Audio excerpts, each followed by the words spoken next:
So a couple of weeks ago, we talked about me making or setting up a home server. This is so I didn't have 3 or 4 places where all my files were kept. I didn't have to use external drives and a number of other things. I wanted things to be centralized and maybe easier for me to get hold of or back and forth to file transfer and stuff like that, and maybe even use it from multiple places.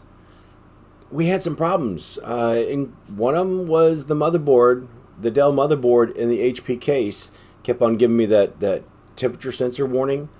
And the other was what to use as a boot. Well, today, we're going to solve some of those problems.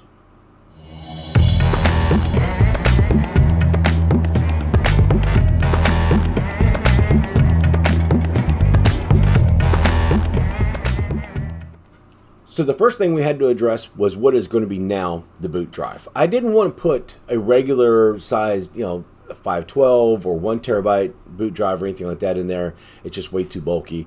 I might end up moving the server more than one time, so I didn't want to use a thumbstick sticking out the back of it.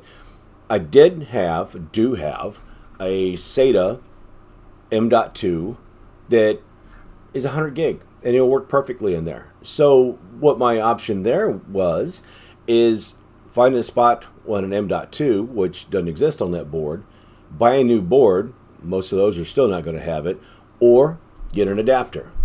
Enter a 2.5 inch little caddy, and I'll kind of cut to, putting it together and showing you how it fits in there. But basically, it slots in, it converts it so you've got actual SATA ports on it, and it's the same size as just a regular 2.5 inch SSD. So it works perfectly. The other part of this was the motherboard.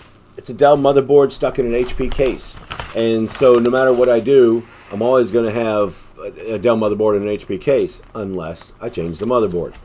So eBay to the rescue. I went ahead and went through a company called Peach Tech Computers out of Atlanta, Georgia, and they sent me, or I bought, and they sent me an Asus B85. This already has 8 gigs of memory that comes with it, and I believe it's a 4350 processor that's on here, a 4-core 4-thread. I'm going to swap those out. One of the first things I'm going to do is kind of test the motherboard and make sure the motherboard itself works. But they wrapped it up really nice. It came in that box sitting over there on the chair. The invoice was pretty cool. Already been checked off and signed off on the bottom that somebody quality tested it, make sure that it did already work. And I'm not going to have the issues. I've got just standard connections on here, so I don't have to worry about trying to get adapters or anything for that Dell motherboard. The other good thing about this is it has more SATA spots or more SATA connectors, so I can use the faster ones, the 6 gig on the top here for the SSDs and everything, and the slower hard drives will go into the 3. That should work out pretty well. One of the first things I got to do, obvious, is go ahead and test the board and make sure the board works. It's got slots for more DDR3 memory if I need. I do have 16 gig that I was going to use. I'll just go ahead and pair it with this 8 gig that's already on here, and I will swap out the processor. The thing that also should be good about this motherboard is it should be a little bit quieter. Because the fan sensor was one of the issues with the Dell motherboard, those fans constantly run at full speed. Now, with a different motherboard and different sensor, it should regulate that so it runs quieter, because the fan speed will be lower and you won't sound like an airplane trying to take off, basically. So those are the things we're going to do. One of the things I first have to do is just test this board. So that's what we're going to do first. So we've managed to get everything swapped around, taken care of, put in the box, all that stuff. It actually went in pretty easily. It's a smaller motherboard than the one that was in there, the Dell that we're trying to put in this HP case. Don't have to use any adapters. Everything is a straight cable coming from the power supply or the front, the front panel connectors, all that stuff. They're all straight connectors. I don't have to use any adapters, any kind of proprietary power supply adapters or anything like that. It all plugs in pretty easily. Fan connectors are fine and all that stuff. So it plugged in, came right up. We went ahead and took it into the BIOS so I could take a look at that and see what the fan speeds were, what the temps were. I wanted to go ahead and make sure that I changed the boot order so I could boot off the SSD. Now, eventually, we are going to swap out that SSD for the new SATA, what is in here, the M.2 that we use the adapter box for. We're going to swap that out. We're going to go ahead, because it's 100 gig. I didn't want to use a larger drive, and I had this one, and I didn't have a use for it.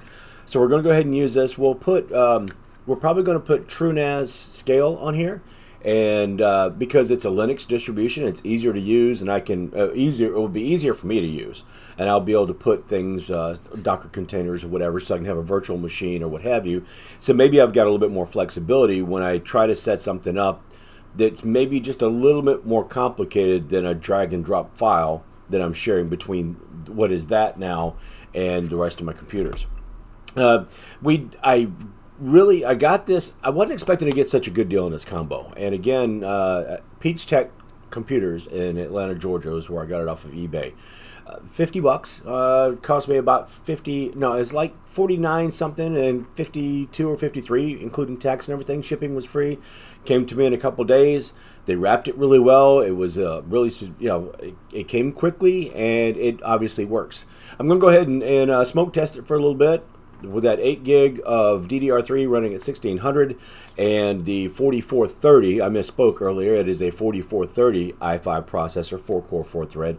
But I got to thinking, this is already put together. It's already working. It came with a fan, the memory, and all that stuff. Maybe I should just try it with that before I put that Xeon in there. I wasn't planning on getting a motherboard combo with everything already attached to it, but it is something that maybe I can go ahead and try.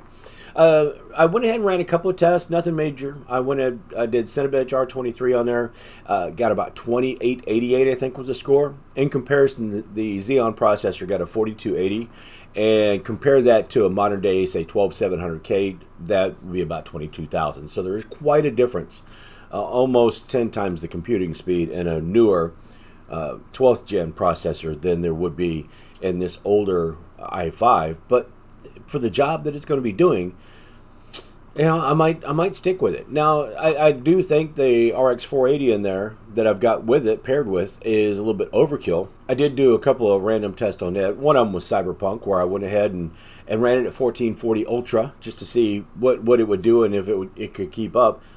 About 22 frames per second, which isn't great, but that's more on the CPU, or it's more on the GPU than it is on the CPU. Anytime you're trying to run a game that's graphic intensive, obviously your GPU is going to take up more of the load. Now, Cyberpunk will have a lot of CPU and GPU trade-offs because you have bigger crowds, you have more, bigger city and all that stuff that it has to worry about trying to render, and then of course it sends that to the GPU that has to struggle. But at 1080p, it actually was pretty fair. It did about 42 to 44 frames per second, and the balance was much more even. It ran usually between about 90, probably about 90% load, 95% load on each one, and it kind of swapped back and forth, so it wasn't too bad. There were peaks and valleys that some would do a little bit better than others. Am I going to run a full set of benchmarks and everything for this? I doubt it. The numbers should be very similar to the 4670 that I've already done a video on. Now, we did that when we were comparing that and the Xeon before we started making some switches and swapping things out. I'm really going to like talking when I learn how. We compared the 4670 and the Xeon before I started swapping things out. So this 4430 probably is going to do in the neighborhood of what that 4670 is capable of doing. And there's no sense in out of curiosity, I might just to have the data, but there's probably not a whole lot of sense in rerunning all those tests that are going to be probably pretty close to margin of error with that other CPU. It is a 4-core, 4-thread as well. Why did I not use that for this? Because that's still at home in the Dell Optiplex that I got, the cheapest Optiplex basically that I got.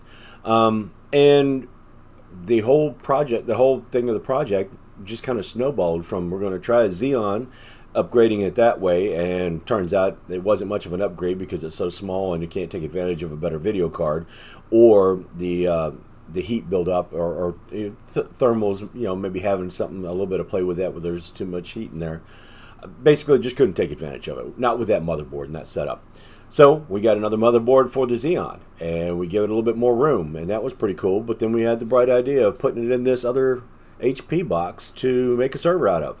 So then again, it evolved once more. There was one issue that I had. It actually surprised me. The motherboard and everything went in fine. That was really easy, and I had a lot of room. Cables weren't too difficult to manage. But the GPU, of all things, was harder to put in because, as it turns out, some of those SATA ports are right underneath where the GPU goes. So I have to use like a 90-degree And I've got them 90-degree cables to put in the Sata, but I was kind of yeah, I didn't realize that was going to be a problem until it was a problem. It made things just a little bit more difficult to fit, but in the end we got it in there, it's working, and everything came up fine. Was able to change the boot order and all that stuff, and a couple of the BIOS settings, and we're off to the races with it. Where it's going from here, well, right now I'm going to smoke test it. Unfortunately, I'm not going to have all that data or do all of this all at one time. I do have it swapped around. It is working. I'm going to go ahead and make sure it works for a couple of days, and then I'll come back and I will decide if I'm going to leave that processor in there to start building the rest of the server around, or B, if I'm going to swap out the Xeon. That leaves me with another question, though, is if I do that, do I get a different motherboard for the Xeon and do something else, turn it into a gaming computer? I don't know. This is like a rabbit hole. You know, you keep going further and further down into it, and it's gonna grow, and it's gonna be crazy. I don't know. Yeah, suggestions are welcome. If you have any thoughts on what I should do, whether I should put the Xeon in there or what I should do, go ahead and leave the comments down below, and I read all my comments, so please do. While we're at it, if you like the video, go ahead and throw a like on it. I realize there wasn't a lot in here yet. Mainly just trying to show off that motherboard and the adapter, and trying to get things squared away, make sure it runs. And but there will be more on it later. So hopefully there will also be. I don't think I'm going to do a tutorial basically on how to set up that server, but I will kind of give you guys a follow through and show you guys what I did and what I set up and how I did it. I don't know enough about it to try to give a tutorial, so that's the reason why I'm not going to do that there. TrueNAS scale is what I'm going to use, because I don't know if I've said that on this video yet or not, but TrueNAS scale works on Linux, and so that's what I'll be using. So I can set up virtual machines and Docker containers, and probably a little bit more flexible for what I need to use it for. And then we've got other stuff going on too. If you're not already subscribed, please do that, because I still got stuff coming up with Coolblue, where I've got the CPU cooler, a new CPU cooler I'm going to put in there, a bigger, heavier duty one, still an air tower cooler, and I got some cable extensions that we're going to put in there as well. So that'll make it look pretty good.